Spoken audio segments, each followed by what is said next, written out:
update on the Dyas lawsuits and where we are. And if we need to go into any more detail, he'll be more than glad to call an executive session and go into at that time. Caine?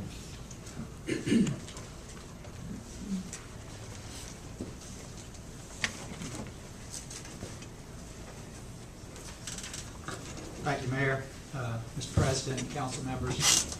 I'd just like to report on the status of the lawsuit that's pending in the federal court in Mobile, Dyas versus City of Fairhope and Mayor Kant. The most significant development in the case recently has been that the federal judge has granted our motion for summary judgment in numerous respects in favor of the city and the mayor on almost all of the claims that were filed, and certainly on the most important ones that were asserted by the dioceses.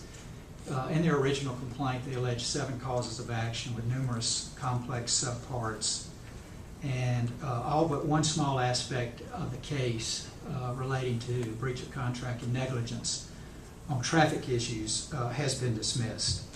That means that the court threw out as meritless all of the claims against the mayor individually and all of the claims against the city that relate to the council's approval of the Fly Creek PUD. In fact, everything is now out of the case except for these very narrow issues related to traffic, and there will be further proceedings that we will need to address those. In throwing out these Dyas claims, the court found that they were completely meritless and that the diocese failed to even attempt to present any evidence in support of most of them. The court's order described their arguments as, quote, misguided, quote, nonsense, and, quote, legally irrelevant. In paragraph after paragraph, the court found that the diocese completely failed to present any evidence supporting their position. On the critical claim of equal protection, the court noted that the diocese, quote, silence was fatal, and that it is not clear how they could have shouldered their burden even if they had attempted to do so.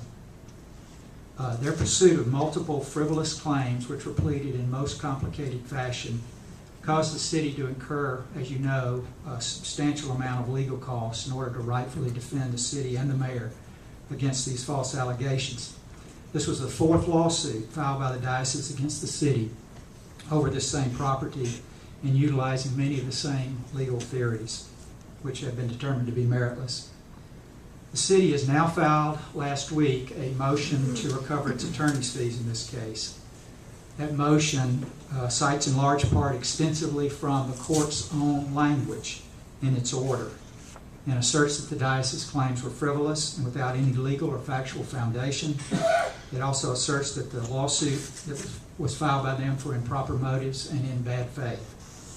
To show that the lawsuit was filed in bad faith, we have attached evidence consisting of emails and correspondence from their own files, which were obtained during the litigation process, which show their intent to retaliate against their cousins, the Cordies, and against Mayor Kant and against other elected Fairhope officials.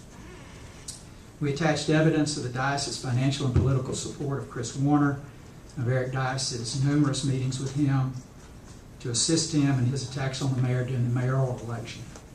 We've also attached numerous internal emails from the diocese which established that the diocese were actually trying to get a denial of the application to amend the Village North PUD on their property to provide for a larger grocery store so that they could file another lawsuit against the city.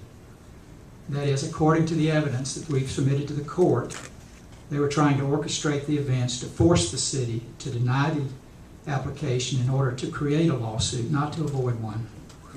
And even though their developer, the Wallace Group, would not go along with this scheme and withdrew the Village North application before it was ever considered by the council, the diocese filed a lawsuit precipitously anyway against the city and the mayor. And this is all set forth, a matter of public record, in our motion to recover attorney's fees, which was filed last week. We believe that the evidence shows that the diocese claims were frivolous, filed in bad faith for improper motives, and that the city is entitled to recover its fees from them for having to defend itself against meritless claims. We hope for a prompt ruling on this motion. We're also awaiting a ruling from the federal judge on whether the remaining small aspect of the case will be kept in federal court or sent to the Baldwin County Circuit Court for trial. Once the judge rules on these issues, we would be happy to meet with the council in executive session to discuss strategy of going forward. I want to thank personally and on behalf of my firm the opportunity that the council and the mayor have given us to represent the city in this matter. It's an important matter. We've done our best to see that the city prevails on these claims, and will continue to do so until the case is closed. Our firm's had a long history, which we appreciate. Almost 25 years, as Councilman Ford can attest personally, of representing the city and the council and the mayor in lawsuits filed by this family. I hope we'll be able to close this chapter and close these remaining claims out very quickly in the city's favor, as we've done previously with respect to the other claims. Thank you. Thank you, Mr. We look at Orear. everything every day, just probably like you do. But it goes over the line when we start talking about all these conspiracy theories.